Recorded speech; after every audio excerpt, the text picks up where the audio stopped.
Kira-kira gimana Pak tanggapannya Pak PPN naik 12%? Sebenarnya dampak dari 12% ini ada dua. Satu, menurunkan daya saing. Kedua, memberatkan daya beli. Daya beli saat ini kan daya belinya ini belum kembali normal. Semenjak COVID, terus ada pilpres, itu belum normal sampai sekarang. Jadi keadaan itu menjadi tambahan, apalagi dengan adanya penurunan daya middle income class kan. Secara ekonomi kita kan belum baik-baik saja. Nah, itulah akibatnya jadi berat ya bagi restoran tuh belum kembali ke 2019. Itu nggak percaya tuh kadang-kadang pejabat juga nggak percaya bahwa keadaannya tuh belum kembali ke 2019. Jadi masih kalau COVID itu 40%, turunnya lebih 50%. Terus kemudian sampai 2023 tuh masih 20% lah. Belum lagi ada efek boykot yang membuat lebih parah lagi. Sekarang masih belum kembali, masih 10%, 20% di bawah itu. Jadi tambah dengan adanya PPN 12% ini justru akan semakin memukul industri restoran. Dari kami sebagai restoran ataupun hotel tuh ada cost ya. Karena PPN itu tidak bisa dilakukan restitusi.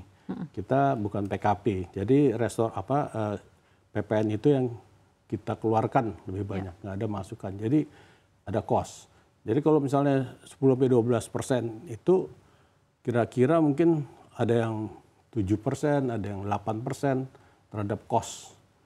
Nah, jadi tergantung restorannya. Kalau restorannya memang menggunakan bahan baku yang mahal-mahal, ya itu bisa sampai 7-8%. Tapi kalau yang restoran bahan bakunya nggak terlalu mahal, mungkin dia 5-4%. Mengenai concern ini, asosiasi Anda di PHRI apakah sudah berkomunikasi dengan pemerintah, Pak Emil? Saya kira kita sudah bahas secara internal ya, bagaimana kita bersikap soal ini. Mungkin dalam waktu dekat kita akan lakukan mungkin menyurati gitu kepada pemerintah. Ya kalau bisa kita duduk bareng gitu, harusnya duduk barengnya sebelum dibuat undang-undang yang gitu. Bukan udah kejadian rame baru duduk bareng gitu. Jadi saya sih akan lebih baik karena kita kan mau mengejar growth 8% yang sudah dideklarasikan oleh Bapak Presiden.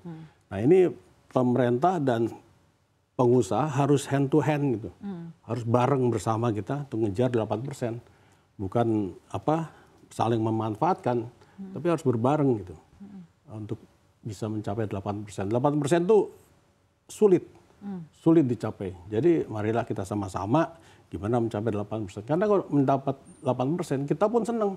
Ya. Pengusaha senang, semua senang. Daya beli juga semua win-win. Daya beli juga oke. Ya. Belum lagi kita kan kena lagi nanti ada UMP naik 6% lebih gitu. Nah itu juga tambah lagi beban gitu. Untuk pengusaha ya Pak. Untuk pengusaha. Jadi ya kalau misalnya hand on hand, kita duduk bareng sama-sama ya gimana dapetin 8%. Jangan lagi ada halangan-halangan ya. Jangan ada halangan-halangan lagi supaya kita bisa berkembang tumbuh gitu. Apakah Anda melihatnya urgensi dari kenaikan PPN 12% ini masih salah waktu? Apakah harus 1 Januari 2025? Lucu nih. Ini kan undang-undangnya kalau nggak salah dibuatnya 2021. tahun 2021. HPP. Bayangin tuh harmonisasi pajak ya. Itu 2021 April masalah. Itu kan kita belum selesai tuh. Baru COVID. Kok mikirnya naikin 12%. Harusnya kan nurunin gitu. Bukan 12%, kasih insentif gitu kepada pengusaha. Dan tapi tentunya argumentasi dari pemerintah adalah ini untuk meningkatkan penerimaan negara. Karena pada saat itu defisitnya sampai 6% ketika COVID. Bagaimana menurut Anda meng-counter argumen itu Pak? Saya bilang PPN jadiin 2% aja, tapi at all transaction.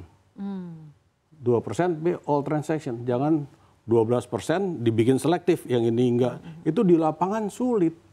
Itu pasti implementasinya susah ya supplier Pak? Ikan. Itu udah pasti langsung 12%. Pukul rata, nggak ini 12, ini 11. Ribet dia ngitungnya, bikin laporan, datang lagi orang pajak, diperiksa, kena lagi dia. Jadi tambah sulit kita. Kalau jangan dibuat seperti itu. Kalau saya pikir mungkin perlu dikaji ya. PPN 2% untuk seluruh transaksi. 2%? 2%, tapi untuk seluruh transaksi. Toh bagi kita juga cost. Kita kena cost sekarang itu PPN 6% cost kita tuh. Gara-gara PPN ini. Tapi kalau misalnya kita cost keluarin 2%, bagi kita insentif itu untuk bisa maju. Kan kita nggak kena PPN. Yang kena kan kita beli, tapi customer nggak kena. Jadi menurut Anda dengan Anda target capaian dari pemerintah yang menuju ekonomi pertumbuhan di 8%, tapi justru malah menaikkan PPN 12%, menurut Anda itu counterintuitif ya Pak? Betul. Oke, dan counterproductive juga ya Pak? Ya, counterproductive. Oke.